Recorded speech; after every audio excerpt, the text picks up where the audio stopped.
رمضان المبارک کا پہلا عشرہ اپنے اختتام کو ہے، اور اس رمضان المبارک کے ساتھ ہم مسلمانوں کی بڑی یادیں وابستہ ہیں۔ جب یہ مہینہ آتا ہے تو صرف اس کے اندر روزہ یا قرآن یہ چیز لازم نہیں تھی، بلکہ اس کے ساتھ مسلمانوں کی ایک بہت بڑی تاریخ اللہ تعالیٰ نے رکھی ہے۔ بدر مسلمانوں کا پہلا غزوہ تھا، پہلی جنگ تھی، وہ رمضان المبارک کے اندر لڑی گئی، اور دوسری بہت بڑی جنگ تھی فتح مکہ، کہ جب رسول اللہ صلی اللہ علیہ وسلم فاتح بن کر مکہ کے اندر داخل ہوئے اور آپ کی حکومت مدینہ منورہ سے نکل کر مکہ تک پہنچی، تو وہ بھی رمضان المبارک ہی کا مہینہ تھا۔ نبی پاک صلی اللہ علیہ وسلم نے صحابہ اکرام کی تربیت ایسے فرمائی تھی کہ صحابہ اکرام ایک کھجور کا دانہ کھاتے تھے اور ایک گلاس پانی پیتے تھے۔ یہ آپ کی سحری ہوتی تھی جنگ کے موقع پر، کہ سارا دن عرب کی تپتی ریت، تپتے ہوئے صحرا اور پھر عرب کی گرمی، اس کے اندر صحابہ اکرام سارا دن تلوار چلاتے، اور آپ کی سحری جو کتابوں کے اندر ملتی ہے وہ یہ تھی کہ ایک کھجور کا دانہ کھاتے اور ایک گلاس پانی پیتے۔ اب یہ سحری تھی، اور یہ سحری کھا کر پھر سارا دن تلوار اٹھا کر میدان کے اندر لڑنا، یہ واقعتاً رسول اللہ صلی اللہ علیہ وسلم کے ان یاروں کا، آپ کے مریدوں کا، جن کی نبی پاک نے تربیت فرمائی تھی، ان کی یہ سحری ہوتی تھی۔ آج ہم اتنا کھانے کے باوجود پھر بھی ہم کہتے ہیں روزہ بڑا مشکل ہے، کیونکہ ہمارا اسلام پر کچھ بھی نہیں لگا۔ اگر کچھ ہمارا لگا ہوتا تو آج ہمیں اسلام کا پتہ ہوتا کہ اسلام اللہ تعالیٰ نے کتنی قیمتی چیز ہم کو عطا فرمائی۔ یہ فتح مکہ جو تھا، فتح مکہ بطور مسلمان جب یہ مہینہ آئے تو ہم مسلمانوں کو اپنی تاریخ کا بھی پتہ ہونا چاہیے کہ ہمارا لشکر اور ہمارا تعلق کن لوگوں کے ساتھ تھا، کون لوگ ہمارے رہنما تھے، جن کا نام ہم لیتے ہیں، جن کے ہم پیچھے چلتے ہیں۔ ہمیں اپنی تاریخ کا پتہ ہونا چاہیے کہ مسلمان اللہ تعالیٰ کے ہاں کتنی قیمتی چیز ہے۔ ایک معاہدہ ہوا تھا صلح حدیبیہ کے نام سے، مشہور معاہدہ ہے صلح حدیبیہ کا، رسول اللہ صلی اللہ علیہ وسلم کا اور مشرکین مکہ کا معاہدہ تھا، اور معاہدے کے اندر جو تاریخ تھی وہ مشرکین مکہ کی مرضی کے مطابق تھی۔ نبی پاک صلی اللہ علیہ وسلم نے اپنی طرف سے کوئی چیز نہیں لکھی تھی، ساری تاریخ مشرکین مکہ نے لکھی، اور جب ساری تاریخ لکھنے کے بعد معاہدہ پکا ہو گیا کہ ٹھیک ہے مسلمان بھی اس کے پابند ہوں گے اور کافر اور مشرک بھی اس کے پابند ہوں گے، تو ان مشرکین مکہ نے اس معاہدے کو توڑا، معاہدے کی خلاف ورزی کی، اور خلاف ورزی اس وجہ سے کی کہ مسلمان کمزور ہیں، اکڑ تھی، ان کی گردن اونچی تھی، طاقت والے تھے، کہ ہم مسلمانوں کو اپنے ماتحت سمجھتے ہیں، ساری شرطیں ہم نے اپنی مرضی کے مطابق بنا لی ہے، اور مسلمان کچھ بھی نہیں کر سکتے، ہماری مرضی ہے، معاہدہ باقی رکھیں، معاہدہ توڑ دیں۔ مشرکین نے معاہدے کی خلاف ورزی کی۔ اب جب خلاف ورزی ہو جاتی ہے تو پھر جب تھوڑے ٹھنڈے ہو گئے، بیٹھے، پتہ چلا یار ہم نے کی تو غلطی ہے۔ اتنا بھی کمزور مسلمانوں کو نہ سمجھو، ٹھیک ہے آج تعداد کے اندر یہ کم ہے، اسلحہ کی طاقت کے اعتبار سے کم ہے، ٹھیک ہے یہ چیز ان کے اندر کمی ہے، لیکن اتنا کمزور بھی ان کو نہ سمجھو کہ جب یہ نکل پڑے پھر تم ان کا مقابلہ نہیں کر سکتے۔ اب بیٹھ گئے سارے آپس میں، اللہ تعالیٰ نے جب ان کے غرور کو توڑنا تھا، ان کی اکڑ کو توڑنا تھا، تو اس وقت اللہ تعالیٰ نے ان کے اوپر مسلمانوں کا ایسا روب ڈال دیا کہ اب بیٹھے ہیں سوچ رہے کہ کیا کریں۔ ابو سفیان اس کو انہوں نے مقرر کیا کہ بھئی تو اچھا بھلا سردار بندہ ہے، سمجھدار ہے، عقل مند ہے، تو جا اور مسلمانوں سے جا کر بات چیت کر، ان سے معاہدہ کر کہ ہم سے وہ غلطی ہو گئی تھی، ہم دوبارہ اسی معاہدے کو مقرر کرنا چاہتے ہیں، اسی پر تجدید ہوگی، عمل ہوگا۔ اب یہ مسلمانوں کے لیے بہت بڑا سبق اس واقعے کے اندر آ رہا ہے کہ جو ہم دعوے کرتے ہیں نا رسول اللہ کے ساتھ عشق کی، اب عشق کی دیکھنا کہ ابتدا کیسے ہوتی ہے۔ ابو سفیان چلا مکہ سے اور گیا مدینہ منورہ کے اندر۔ اس کی بیٹی تھی ام حبیبہ جو ہم مسلمانوں کی ماں ہے، رسول اللہ کا حرم ہے، سیدنا امیر معاویہ رضی اللہ تعالیٰ عنہ کی بہن ہے، اس حضرت ابو سفیان کی بیٹی۔ اب اس کے ذہن کے اندر یہ بات تھی کہ چلو میں بیٹی کے پاس چلا جاتا ہوں، بیٹی کے پاس جب جاؤں گا تو کچھ نہ کچھ بات چل پڑے گی کہ باپ آیا ہے اور بیٹی کے دروازے پر آیا ہے۔ اب دیکھو کہ جب یہ ابو سفیان حضرت ام حبیبہ کے گھر کے اندر گیا، اس نے دروازہ کھٹکھٹایا، ام حبیبہ نے پوچھا کون؟ اس نے اپنا تعارف کروایا کہ تمہارا باپ ابو سفیان۔ اب دروازہ کھولا تو پہلی نظر حضرت ام حبیبہ کی جب اپنے باپ کے اوپر پڑی، الیک سلیک نہیں پوچھا کہ بھائی کیسے آئے ہو، کتنی تکلیفوں کے ساتھ آئے ہو، پیچھے گھر والوں کا کیا تھا، سب کچھ چھوڑ دیا اور واپس دوڑی جا کر رسول اللہ صلی اللہ علیہ وسلم کا جو بستر تھا اس بستر کو لپیٹا۔ اب ابو سفیان بڑا حیران ہے کہ میری بیٹی ہے اور مجھ سے اس نے اتنے تک نہیں پوچھا کہ بھائی وہاں پر کیا حالت تھی،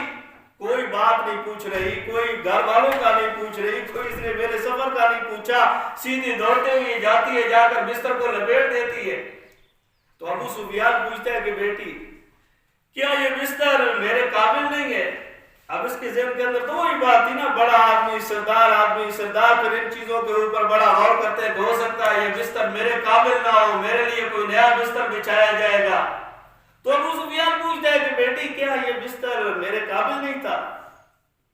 تو حضرت ام حبیبہ رضی اللہ تعالیٰ عنہ نے کہا کہ ابا جی آپ اس بستر کے قابل نہیں تھے، بستر آپ کے قابل تھا یا نہیں تھا، آپ اس کے قابل نہیں ہو، اور یہ نبی پاک کا بستر ہے اور نبی پاک کے بستر کے لیے پاک ہونا شرط ہے۔ آپ کے بستر پر پاک بندہ بیٹھ سکتا ہے، ناپاک نہیں بیٹھ سکتا۔ ابو سفیان بڑا حیران ہوا، اب گھر کے اندر کوئی اور بستر بھی نہیں کہ جو اس کے لیے بچھائے اور اس کے اوپر بیٹھے۔ اب حضرت ام حبیبہ رضی اللہ تعالیٰ عنہ نے ایک یہ درس دیا مسلمان کو کہ جب رسول اللہ صلی اللہ علیہ وسلم کی حرمت کا موقع آ جائے پھر باپ کو نہیں دیکھا جاتا، ایک طرف باپ ہو اور ایک طرف نبی ہو، پھر ماں کو نہیں دیکھا جاتا، خاندان اور پیسے کو نہیں دیکھا جاتا، پھر رسول اللہ صلی اللہ علیہ وسلم کی ذات مبارک کو دیکھا جاتا ہے۔ یہ فرق دیا ام حبیبہ نے کہ لوگوں کو پتہ چلے کہ رسول اللہ صلی اللہ علیہ وسلم کا معاملہ کوئی اتنا چھوٹا معاملہ نہیں ہے۔ جیسے آج ہمارے کہتے ہیں فراز کو نکال دیں تو یورپ ناراض ہو جائے گا، یہ آج ہمارا ایمان اتنے تک ہے کہ یورپ ناراض ہو جائے گا، رسول اللہ کے دشمن کو نکالنے سے، ملک ہمارا یہاں سے نکالو وہ ناراض ہو جائے گا، یہ ہمارا ایمان ہے۔ اور ان کا ایمان دیکھو، حقیقی باپ گھر کے اندر کھڑا ہے اور باپ کی طرف توجہ نہیں ہے، باپ کو چھوڑ دیا، رسول اللہ صلی اللہ علیہ وسلم کو نہیں چھوڑا۔ تو نبی پاک صلی اللہ علیہ وسلم کے اس گھر سے اب ابو سفیان نکلا، دل کے اندر یہ خیال تھا کہ بیٹی نے تو چلو کوئی بات کی نہیں، تو رسول اللہ صلی اللہ علیہ وسلم کا جو ایک یار ہے، آپ صلی اللہ علیہ وسلم کا اس کے ساتھ اٹھنا بیٹھنا تعلق بڑا اچھا ہے، اس کے پاس چلا جاتا ہوں، ہو سکتا ہے وہ اس معاہدے کی تجدید کرا دے۔ اب یہ ابو سفیان گیا حضرت صدیق اکبر رضی اللہ تعالیٰ عنہ کے پاس، حضرت ابوبکر صدیق رضی اللہ تعالیٰ عنہ کو کہتا ہے کہ بھائی ہم سے غلطی ہو گئی ہے، ہم نے جو معاہدہ کیا تھا معاہدے کو توڑ دیا، اب میں دوبارہ اسی معاہدے کے لیے آیا ہوں کہ معاہدے کو دوبارہ بنا دیتے ہیں، اسی پر عمل کرتے ہیں۔ تو سیدنا صدیق اکبر رضی اللہ تعالیٰ عنہ نے فرمایا کہ بھائی میرے اندر تو اتنی جرأت نہیں ہے کہ میں جا کر رسول اللہ صلی اللہ علیہ وسلم کو اس بات کا پابند کر سکوں کہ آپ دوبارہ اسی معاہدے کی تجدید کر لیں، تو جاتا ہے چلا جا، خود جا کر بات کر لے، میں درمیان کے اندر واسطہ نہیں بنتا۔ اب وہاں سے بھی جواب ہو گیا۔ پھر آیا سیدنا عمر رضی اللہ تعالیٰ عنہ کی خدمت کے اندر۔ حضرت عمر رضی اللہ تعالیٰ عنہ تو ویسے بھی اللہ پاک نے تو ان کو جرأت شجاعت ایسی چیز دی تھی کہ وہ تو موقع کی تلاش کے اندر ہوتے تھے کہ کافر ایک دفعہ آئے صحیح۔ اب دوبارہ اس نے یہی بات کر دی کہ حضرت میں اس وجہ سے آپ کے پاس آیا ہوں کہ وہ جو حدیبیہ کا معاہدہ آپ نے کیا تھا اس معاہدے کی تجدید اب دوبارہ میں کہتا ہوں اسی کے مطابق ہم زندگی گزارے، عمل کریں۔ تو حضرت عمر رضی اللہ تعالیٰ عنہ نے کہا کہ ابو سفیان تو اس معاہدے کو لے کر پھر رہا ہے، حالانکہ میں تو اس تیاری کے اندر بیٹھا ہوں کہ میرا محبوب اشارہ کر دے اور خدا کی قسم میں عمر اکیلا تمہارے خلاف میدان کے اندر نکلوں گا، مجھے لشکر کی بھی کوئی ضرورت نہیں، میں تو اس تیاری کے اندر بیٹھا ہوں کہ صرف رسول اللہ اشارہ کرے اور عمر کا پھر مشرکین سے مقابلہ دیکھنا کیسے مقابلہ کرتا ہے۔ اب وہاں پر بھی کچھ نہیں بنا۔ سیدنا علی رضی اللہ تعالیٰ عنہ کے پاس آ گیا کہ چلو یہ رسول اللہ کے رشتہ دار ہے، چچا زاد ہے، ہو سکتا ہے ان کے اندر کوئی نرمی ہو۔ اب جب حضرت علی رضی اللہ تعالیٰ عنہ کے پاس آیا تو حضرت علی رضی اللہ تعالیٰ عنہ نے مزاق کر اس کے ساتھ ایک مزاق کیا اور وہ مزاق کو سمجھ نہیں سکا کہ علی میرے ساتھ مزاق کر رہا ہے۔ حضرت علی نے فرمایا اللہ کے بندے تو اس معاہدے کو لے کر پھر رہا ہے، اس معاہدے کے اندر واسطے وسیلے ڈھونڈ رہا ہے، تو جا مسجد نبی کے کونے کے اندر کھڑا ہو جا اور کہے کہ آج کے بعد مسلمان اور مشرکین وہ دونوں اس معاہدے کے پابند ہوں گے، جا کر مسجد کے کونے کے اندر اعلان کر دے۔ اب یہ کہ حضرت علی نے مزاق کیا تھا کہ یہ جب جائے گا سردار بندہ ہے مسجد کے کونے کے اندر پاگلوں کی طرح کھڑے ہو کر جب یہ اعلان کرے گا تو لوگ کیا سمجھیں گے، لیکن ابو سفیان نہ سمجھ سکا اس بات کو۔ ابو سفیان چلا گیا مسجد نبی شریف کے اندر جا کر کھڑا ہو گیا، کونے کے اندر اعلان کر دیا اور صحابہ اکرام رضوان اللہ تعالیٰ علیہم اجمعین اس کی بے حسی کو دیکھ کر ہنس بھی رہے تھے، کس بندے کو دیکھو یار سردار ہے، اس کو بات کرنے کا بھی طریقہ نہیں آتا۔ اب اللہ کی طرف سے یہ حکم آ گیا کہ اب میں نے سارے راستے تمہارے لیے ہموار کر دیے، اب تیاری کرو مکہ کو فتح کرنا، انا فتحنا لک فتحا مبینا۔ آج اس مکہ کو جس مکہ سے آپ کو نکالا جا رہا تھا اس مکہ کو فتح کرنا ہے۔ اب رسول اللہ صلی اللہ علیہ وسلم کو حکم دے دیا کہ اپنے صحابہ کو تیار کرو، اور صحابہ اکرام رضوان اللہ تعالیٰ علیہم اجمعین اللہ تعالیٰ نے ویسے ان کو اولئک هم المؤمنون حقا اولئک هم الراشدون، یہ ویسے ان کی صفت قرآن کے اندر بیان نہیں کی تھی، خدا کی قسم صحابہ اکرام واقعتاً اس کے حقدار تھے۔ کوئی آج تک کسی نے نبی پاک کو یہ نہیں کہا کہ ہم تعداد کے اندر کم ہے، صرف اشارہ ملتا۔ رسول اللہ نے کہہ دیا کہ بھائی مکہ کو فتح کرنا ہے، مکہ کی طرف جانا ہے، کوئی عذر بنا کر نہیں بیٹھ گیا کہ نہیں جی نہیں ابھی تو پھر رمضان ہے، روزے ہیں، روزہ رکھ کر ہم کیسے لڑائی لڑیں گے، ہمارے پاس تعداد ہی کتنی ہے۔ نبی پاک نے اعلان کیا، صحابہ اکٹھے ہونا شروع ہو گئے، 10,000 صحابہ اکرام اکٹھے ہوئے۔ نبی پاک صلی اللہ علیہ وسلم جب لشکر کو لے کر گئے مدینہ مکہ مکرمہ سے تھوڑا فاصلے پر صحابہ اکرام کو ٹھہرایا اور صحابہ اکرام کو رسول اللہ صلی اللہ علیہ وسلم نے فرمایا کہ وقفے وقفے سے ٹھہرو، کوئی ادھر بستر لگائے، کوئی ادھر بستر لگائے، کوئی ادھر بستر لگائے۔ یہ ایک جنگی تدبیر بھی ہوتی ہے اور دشمن کے اوپر رعب بھی ڈالنا ہوتا ہے۔ اور اسی طریقے سے جو جب وہ 10,000 کا اتنا بڑا وہ لشکر ٹھہرے گا اور پھر ہر ایک کے پاس رات کو جب وہ آگ جلائیں گے روشنی کے لیے تو پورا علاقہ روشن ہو جائے گا، اس سے کافر کے اوپر اور رو پڑے گا۔ تو رسول اللہ صلی اللہ علیہ وسلم نے یہ ترتیب ان کو بتلا دی، صحابہ اکرام ٹھہر گئے۔ اب یہ بات پھیلتے پھیلتے کہیں مکہ کے اندر لوگوں تک پہنچ گئی کہ صحابہ تو آ گئے، جن کو ہم دبا رہے تھے، ہم کہتے تھے یہ ہمارے ساتھ لڑیں گے، وہ تو آ گئے لڑنے کے لیے۔ تو انہوں نے کچھ چوکیدار چھوڑے کہ بھئی جاؤ مسلمانوں کے حال احوال ان سے لوگ کیوں آئے، کیا کرنے آئے، ان کا طریقہ جنگ کیا ہوگا، کیا کریں گے۔ اس جو جاسوس تھے ان کے اندر ابو سفیان بھی تھا، ابو سفیان بھی آ گیا اسی لشکر کے اندر، چلو میں بھی تھوڑا اندر ان کو دیکھ لوں کہ مسلمانوں کے اندر کتنی طاقت ہے، کس طریقے سے لڑنے کے لیے آئے ہیں، کتنی تعداد ہے، ان کی جنگ کا طریقہ کار کیا ہوگا۔ وہ بھی جاسوسی کے لیے آ گیا، اور اللہ کی شان یہ کہ باقی کسی کو کسی نے نہیں دیکھا، ابو سفیان کو حضرت عباس نے دیکھ لیا، اس کو دیکھ لیا کہ بھئی دیکھ لے یہ تو آ گئے، جن کو تو بگا رہا تھا، جن سے تو معاہدے کر رہا تھا، وہ تو آ گئے اب مکہ لینے کے لیے۔ تو ابو سفیان حضرت عباس رضی اللہ تعالیٰ عنہ کو کہتا ہے کہ اب میں کیا کروں، کوئی جان بچانے کے لیے کوئی ہے ایسی چیز کہ اب میں تو آ جاؤں تمہارے لشکر کے اندر آ جاؤں، میں بچ جاؤں۔ تو حضرت عباس رضی اللہ تعالیٰ عنہ نے کہا کہ ٹھیک ہے تو میری سواری پر بیٹھ جا، میں تجھ کو پناہ دیتا ہوں، امان دیتا ہوں۔ اپنے ساتھ سواری پر بٹھا دیا، اور جب رسول اللہ صلی اللہ علیہ وسلم کی طرف لے کر جا رہے تھے تو راستے کے اندر حضرت عمر رضی اللہ تعالیٰ عنہ نے پھر ان کو دیکھ لیا۔ حضرت عمر نے فرمایا کہ دشمن رسول خدا آیا ہے، اس کو میں نے قتل کرنا ہے، لیکن وہ پیدل تھے حضرت عمر، اور حضرت عباس اور حضرت ابو سفیان سواری پر تھے، یہ سواری بگا کر جب رسول اللہ صلی اللہ علیہ وسلم کی خدمت کے اندر لے کر گئے، حضرت عمر بھی پیچھے پہنچ گئے کہ یا رسول اللہ صلی اللہ علیہ وسلم یہ میرے حوالے کرو، میں نے اس کو قتل کرنا ہے۔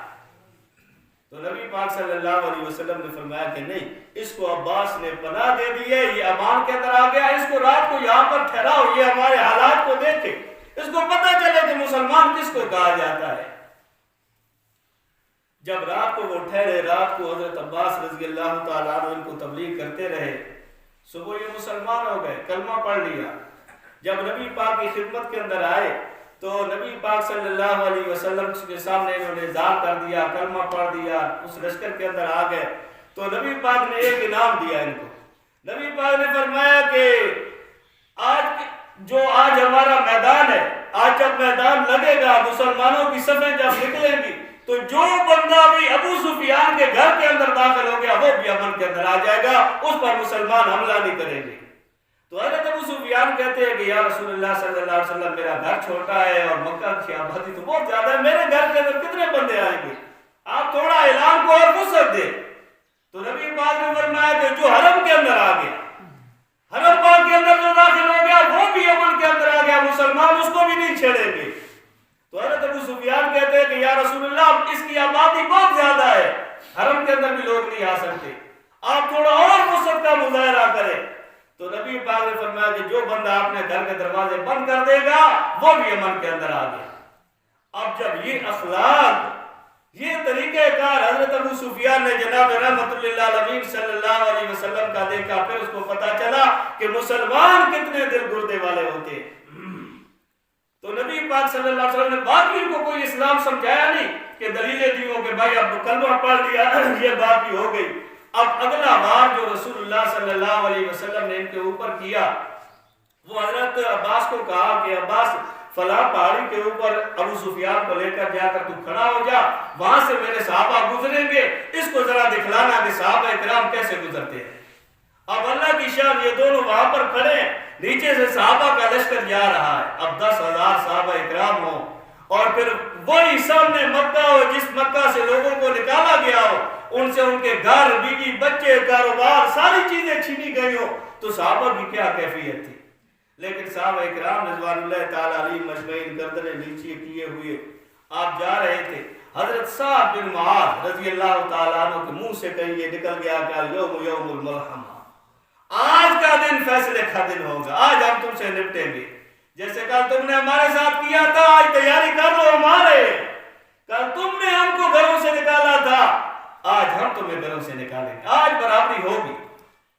اب ابو سفیان نے جب یہ بات سنی تو دوڑتا ہوا رسول اللہ صلی اللہ علیہ وسلم کی خدمت کے اندر گیا کہ واقعتاً یا رسول اللہ ایسے ہوگا، آج بدلے لوگے؟ تو نبی پاک نے فرمایا کہ نہیں، الیوم یوم المرحمہ، آج تو رحمت کا دن ہے، آج رحمتیں ہوں گی، آج میں رحمتیں تقسیم کروں گا، آج کسی سے کوئی بدلہ نہیں ہوگا۔ جب اس نے یہ بات سنی تو پھر اس کو تھوڑا اطمینان ہوا، پھر حوصلے کے اندر آ گیا۔ تو رسول اللہ صلی اللہ علیہ وسلم، اب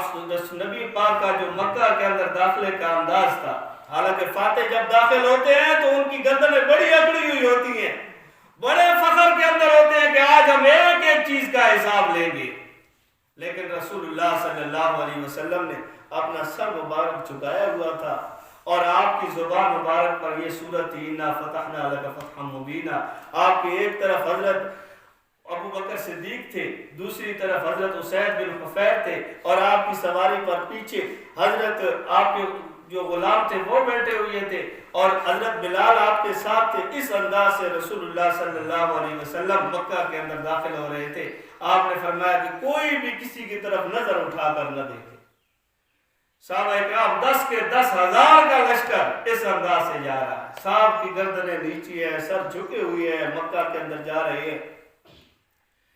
جب نبی پاک صلی اللہ علیہ وسلم مکہ شریف کے اندر گئے، آپ بیت اللہ کے اندر گئے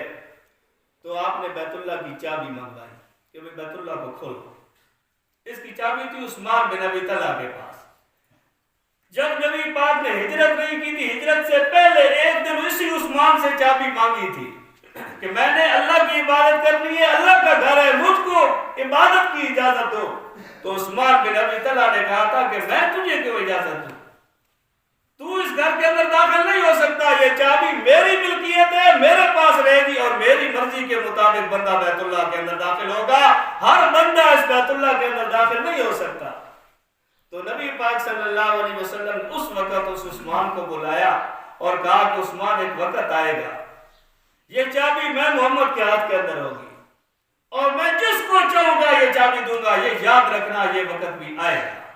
لیکن جب تھوڑا فاصلہ ہو اور دور کی بات ہو تو لوگوں کو عجیب لگتی ہے کہ یہ کبھی ہو سکتا ہے۔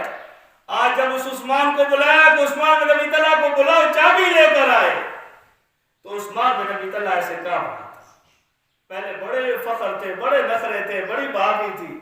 اب جب آ رہا ہے کانپتے ہوئے آ رہا ہے، اس کے ہاتھ بھی کانپ رہے تھے جب رسول اللہ صلی اللہ علیہ وسلم کے ہاتھ پر چابیاں رکھ رہا تھا۔ نبی پاک صلی اللہ علیہ وسلم نے اپنے ہاتھ مبارک سے بیت اللہ کو کھولا، 360 بت اندر تھے۔ نبی پاک صلی اللہ علیہ وسلم کے ہاتھ کے اندر کمان تھی، لکڑی کی کمان۔ رسول اللہ صلی اللہ علیہ وسلم کمان کے ساتھ ان بتوں کو گرا رہے تھے اور فرما رہے تھے جا الحق وذاق الباطل۔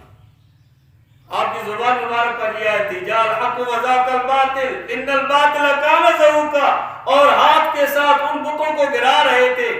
جب سارے بت گر رہے تھے، اب مشرکین تو باہر دیکھے کھڑے تھے کہ یہ ہمارے خدا ہیں، آج خدا اپنے آپ کو بھی نہیں بچا رہے،